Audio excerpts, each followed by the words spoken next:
ముఖ్యమంత్రి రేవంత్ రెడ్డి చిట్చాట్లో పాల్గొన్నారు. నిన్న బీఆర్ఎస్ పార్టీ రజతోత్సవ సభను ఉద్దేశించి అనేక వ్యాఖ్యలు చేశారు. మాజీ ముఖ్యమంత్రి కేసీఆర్ ప్రసంగం గురించి కూడా అంతా హుష్కాకి అంటూ మాట్లాడుకొచ్చారు. ఈరోజు చిట్చాట్లో మాట్లాడుతూ కేసీఆర్ మోడీ అవసరాలకు అనుగుణంగా మాట్లాడతారు. వరంగల్ సభలో కేసీఆర్ ఆయనకున్నటువంటి అక్కసు మొత్తం వెలగెక్కాడు అంటున్నారు రేవంత్ రెడ్డి. పిల్లగాళ్లను అసెంబ్లీకి ఎందుకు పంపిస్తున్నాడు అన్నాడు కేసీఆర్ అంటూ కూడా ఆయన క్వశ్చన్ చేశారు. అంటే నిన్న సభలో కేసీఆర్ మాట్లాడుతూ అసెంబ్లీకి పదే పదే రామ్మని పిలుస్తున్నారు. నేను రాకపోవడం గల కారణం ఏంటంటే పిల్లగాళ్ళని పంపిస్తేనే కాంగ్రెస్ ప్రభుత్వం సమాధానం చెప్పలేకపోతుంది, నేను మీకు అవసరమా ఇంకా అంటూ కూడా ఆయన వ్యాఖ్యానించారు. ఈ నేపథ్యంలోనే రేవంత్ రెడ్డి ఆ వ్యాఖ్యలకు సమాధానంగా ఈరోజు చిట్చాట్లో పిల్లగాళ్ళని అసెంబ్లీకి ఎందుకు పంపిస్తున్నావు కేసీఆర్ అంటూ క్వశ్చన్ చేశాడు. ఇక కేసీఆర్ స్పీచ్లో పెద్దగా పసలేదన్నారు రేవంత్ రెడ్డి. నేను సీఎం అయిన రెండో రోజే కేసీఆర్కి గుండె పగిలిపోయినంత పని అయిపోయింది. నేను సీఎం కాలేను, ఆయనకి ఎప్పటికీ పోటీ రాలేనని చెప్పి ఆయన అహంకారపూరితంగా వెళ్ళారు. కాబట్టి నేను సీఎం అయినటువంటి రెండో రోజే అటు కేసీఆర్ గుండె పగిలినంత పని అయిపోయిందని చెప్పి ఈరోజు చిట్చాట్లో రేవంత్ రెడ్డి మాట్లాడుకొచ్చారు. చాలామంది మా ఎమ్మెల్యేలు అంటే కాంగ్రెస్ ఎమ్మెల్యేలు హైదరాబాద్లో టైంపాస్ చేస్తున్నారట. ఈ వ్యాఖ్యాకంగా రేవంత్ రెడ్డి తమ పార్టీ ఎమ్మెల్యే ఉద్దేశించి కూడా మాట్లాడుకొచ్చారు. తమ పార్టీ ఎమ్మెల్యేలంతా కూడా చాలామంది హైదరాబాద్లో టైంపాస్ చేస్తున్నారు, తమ పథకాలని స్ట్రీమ్ లైన్ చేస్తున్నాం ఇప్పుడిప్పుడే. అయితే బీఆర్ఎస్ లీడర్ని అరెస్ట్ చేయమని డిమాండ్ వస్తోందని చెప్తున్న నేపథ్యంలో కానీ నేను అరెస్ట్ చేయకుండా చట్టాన్ని అనుసరిస్తూ చట్టం ప్రకారంగా నడుచుకుంటున్నానని చెప్పి ముఖ్యమంత్రి రేవంత్ రెడ్డి మాట్లాడుకొచ్చారు. ఇక 20 ఏళ్ళ నేను రాజకీయాలను ఉంటాను, ఇప్పుడు వదిలే ప్రసక్తే లేదు, ఇంకో 20 ఏళ్ల పాటుగా రాజకీయాలను ఉంటాను. గతంలో కూడా ఆయన మాట్లాడుకొచ్చారు. మరొక 5 ఏళ్ళు రాజకీయంగా నేనే ముఖ్యమంత్రి అని కూడా చెప్పుకొచ్చారు ఆయన. ఇప్పుడు ఒక 5 ఏళ్ళు కొనసాగుతోంది, మళ్ళీ ఒక 5 ఏళ్ల పాటుగా రేవంత్ రెడ్డి ముఖ్యమంత్రిగా ఉంటాడంటూ కూడా చెప్పుకొచ్చారు. నేను కమిట్మెంట్ ఇస్తే చేసి తీరుతాను. అందులో భాగంగానే ఇటీవల కాలంలో అద్దంకి దయాకర్కి ఎమ్మెల్సీ పదవి ఇచ్చానని కూడా ఆయన చెప్పుకొచ్చారు.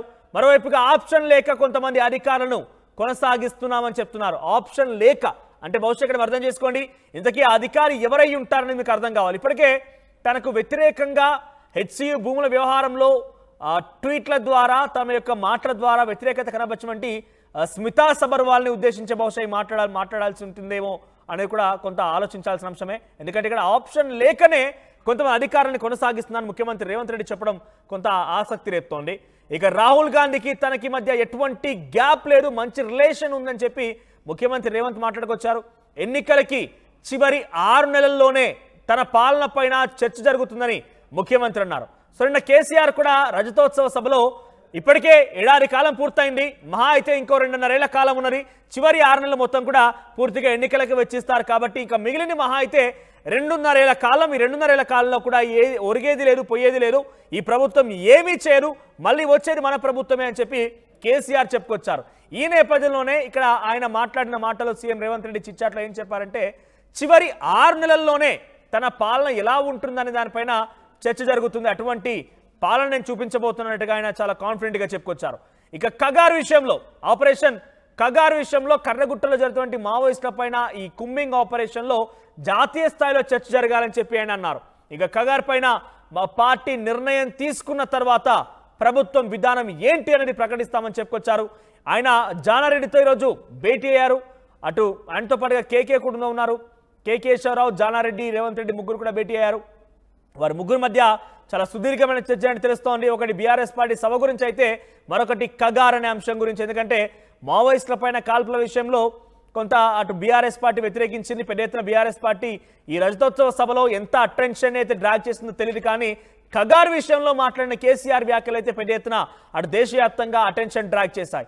ఈ నేపథ్యంలో రేవంత్ రెడ్డి దానికి సమాధానంగా మరి ఎలా ఉండబోతోంది, ప్రభుత్వంలో ఉన్నాము కాబట్టి మావోయిస్టుల పైన దాడుల విషయంలో, మావోయిస్టుల పైన ఈ కుమ్మింగ్ విషయంలో, ఎన్కౌంటర్ల విషయంలో ఎలా స్పందించాలో అర్థం కాక ఒకసారి సీనియర్ నేతలతో చర్చించాలనే ఉద్దేశంతోనే అటు కేకేశ్వరరావుతో, జానారెడ్డితో చర్చించినట్టు తెలుస్తోంది. అయితే నిన్న సభలో కూడా కేసీఆర్ కగార్ గురించి మాట్లాడుకొచ్చారు. కగార్ నిలిపివేయాలని చెప్పుకొచ్చారు.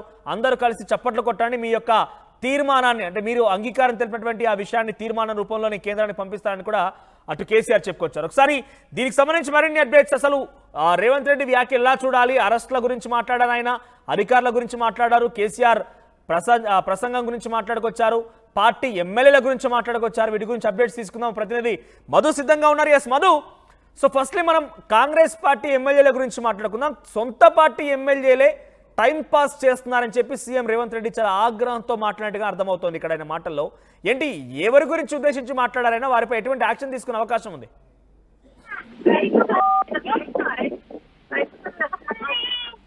రైట్ మధు,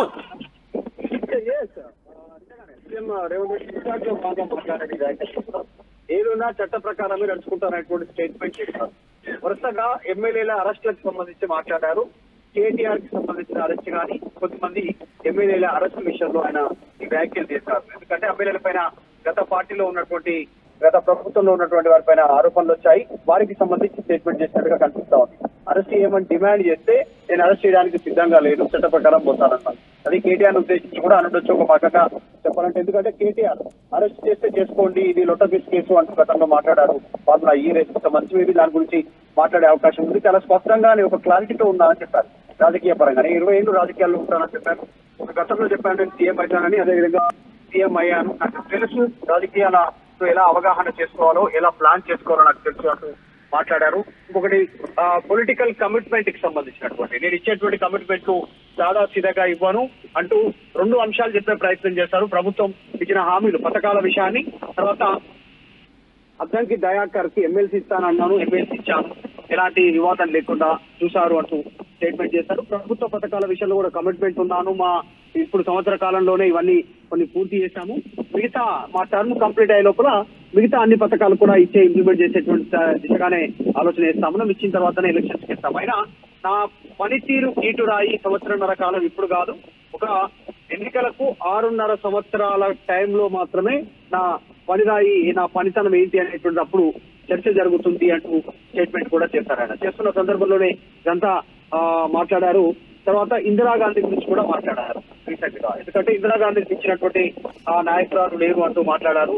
ఒక దేశాన్ని ఓడించిన చరిత్ర ఇందిరాగాంధీకి ఉందంటూ మాట్లాడుతూనే కేసీఆర్, మోడీ వాళ్ళ అవసరాలకు అనుగుణంగా మాట్లాడతారు, కానీ మేమేం అలా కాదు అంటూ స్టేట్మెంట్ చేశారు.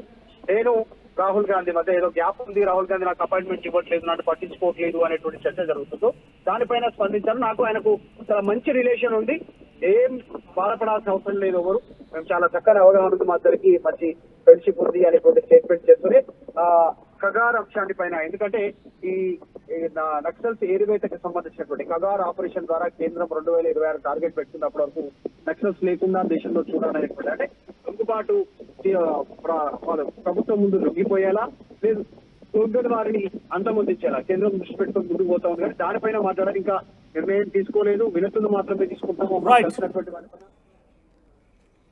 రైట్ మధు, మొత్తం మీద ముఖ్యమంత్రి రేవంత్ రెడ్డి ఈరోజు చిట్చాట్ లో పాల్గొన్న నేపథ్యంలో చాలా సంచలన వ్యాఖ్యలు చేశారు. తను మాట ఇచ్చి తీరితే ఎలాగైనా కూడా నెరవేరుస్తానంటూ ఆయన చెప్తూనే ఒక రకమైన ఉదాహరణలో భాగంగా అద్దంకి దయాకర్ పేరు ప్రస్తావిస్తూ మాట్లాడుకొచ్చారు. ఆయన అద్దంకి దయాకర్కి ఎమ్మెల్సీ ఇస్తానని చెప్పాను, ఇచ్చాను, నేను 20 ఏళ్ల పాటుగా ఇంకా రాజకీయాల్లోనే ఉంటాను అని చెప్పి ఆయన చాలా కరాఖండిగా చెప్పినట్టు తెలుస్తోంది. సొంత పార్టీ ఎమ్మెల్యేల పైన కూడా ఆయన ఆగ్రహం వెలగక్కారు, తనకున్నటువంటి కోపాన్ని చెప్పారు. ఆయన పథకాలని స్ట్రీమ్ లైన్ చేస్తున్నాను, త్వరలోనే అంతా సెటిరైట్ అవుతుందని చెప్పారు ముఖ్యమంత్రి. మరోవైపుగా సొంత పార్టీ ఎమ్మెల్యేలంతా కూడా హైదరాబాద్లోనే టైం పాస్ చేస్తున్నారంటూ కూడా ఆయన ఆగ్రహం వెలగక్కారు. ఇక కగార్ విషయంలో కర్రగుట్టలో జరిగినటువంటి ఆపరేషన్ కగార్ సంబంధించిన అంశం పైన అటు జాతీయ పార్టీకి పంపించామని, ఆ పార్టీ ఎటువంటి నిర్ణయం తీసుకుంటుందో మా ప్రభుత్వం కూడా అటువంటి విధానాన్నే అమలు చేస్తామని చెప్పారు ఆయన. ఇక ముఖ్యమంత్రి రేవంత్ రెడ్డి అటు కేసీఆర్ ప్రసంగానికి సంబంధించిన అంశంలో ఆయన పసలేదు పెద్దగా ఉపయోగం వెళ్ళని చెప్పుకొచ్చారు. నిన్న మాట్లాడిన మాటల్లో కూడా కొన్ని అంశాలను తీసుకొని ఆయన దానికి సమాధానం కూడా ఇచ్చారు. 6 నెలల పాటుగా చివరి 6 నెలలు మొత్తం ఎన్నికలకే వెళ్తాయి, ఇప్పుడు ఏడాది కాలం పూర్తయింది, ఇంకో 2.5 ఏళ్ల కాలం మొత్తం కూడా కేవలం ఉకదింపుడు ఉపన్యాసాలే ఉంటాయని చెప్పి ముఖ్యమంత్రి రేవంత్ రెడ్డిని ఉద్దేశించి అటు కేసీఆర్ మాట్లాడుకొచ్చారు. ఈ నేపథ్యంలోనే ఆయన దానికి సమాధానంగా ముఖ్యమంత్రి రేవంత్ రెడ్డి మాట్లాడారు ఏంటంటే, 6 నెలల కాలం చివరిగా ఉందనంటే అప్పుడు నా యొక్క ప్రభుత్వం యొక్క విషయాల గురించి మాట్లాడుకుంటారు, కానీ అటువంటి కీర్తి ప్రతిష్టలకు తీసుకొచ్చే విధంగా నా ప్రభుత్వం ముందుకు వెళ్తున్నట్టుగా చాలా ధీమా వ్యక్తం చేస్తూనే, ఇంకోవైపుగా ఎమ్మెల్యేలు అసెంబ్లీకి సంబంధించిన అసెంబ్లీకి ఎందుకు కేసీఆర్ రావడం లేదు, ఎమ్మెల్యేగా ఉన్నారు కదా, ప్రతిపక్ష నేతగా ఉన్నారు కదా అని చెప్పి పదే రమ్మని పిలుస్తున్నారు, నన్ను పిలగాలు అడిగితేనే సమాధానం చెప్పడం లేదు కాంగ్రెస్ ప్రభుత్వం, ఇంకా నాకేం సమాధానం చెప్తున్న చందంగా కేసీఆర్ కొంత అవహేళనగా ఆయన కొంత చిన్న తేలికపాటిగానే కాంగ్రెస్ ప్రభుత్వాన్ని కొట్టిపారేసే విధంగా మాట్లాడుకొచ్చారు. దానికి దీటైన సమాధానంగా ఈరోజు చిట్ చాట్లో అటు రేవంత్ రెడ్డి మాట్లాడుతూ, పిల్లగాళ్ళని ఎందుకు పంపిస్తున్నావు? ప్రతిపక్ష పదవి మీకా లేకుంటే పిల్లగాళ్ళని ఏం పంపిస్తావులే, మీరు రండి అన్నట్టు కూడా మరొకసారైనా అడిగినట్టు తెలుస్తోంది. ఏమైనా కూడా అటు కేసీఆర్ని, సొంత పార్టీ ఎమ్మెల్యేలని, కగారుకు సంబంధించిన అంశాన్ని అన్నింటినీ కలగలిపి ఆయన ఒక సుదీర్ఘమైనటువంటి చిట్చాట్లో ఆయన పాల్గొన్నట్టు తెలుస్తోంది. చూద్దాం మరి దీనికి అటు కాంగ్రెస్ పార్టీ ఎమ్మెల్యేలు ఎలా రెస్పాండ్ అవుతారు. ముఖ్యమంత్రి తమపైన ఆగ్రహంతో ఉన్న నేపథ్యంలో హైదరాబాద్లో టైంపాస్ చేయకుండా ఇకన నియోజకవర్గాలకు వెళ్ళిపోయి ప్రజల్లో అందుబాటులో ఉంటారా? ఇక కేసీఆర్కి కౌంటర్గా ఇచ్చినటువంటి కొన్ని వ్యాఖ్యలపైన బీఆర్ఎస్ పార్టీ ఏం స్పందిస్తుందో చూడాలి. సో మీకేమనిపిస్తోంది? మీ నియోజకవర్గ ఎమ్మెల్యేల పనితీరు పైన రేవంత్ రెడ్డి చాలా క్లియర్గా తమ పార్టీ ఎమ్మెల్యేలంతా హైదరాబాద్లో టైంపాస్ చేస్తున్నారని చెప్తున్న నేపథ్యంలో మీ అభిప్రాయం ఏంటి? మీ ఎమ్మెల్యే పైన, మీ ఎమ్మెల్యేకి అవుట్ ఆఫ్ 100 ఎంత స్కోర్ మీరు ఇస్తారు? కామెంట్ చేయండి. యూపీఎస్సీ సిఎస్సి 2024 ఫలితాల్లో 16కు పైగా ర్యాంకులు సాధించి ప్రభంజనం సృష్టించిన విష్ణు ఐఏఎస్ అకాడమీ విద్యార్థులు.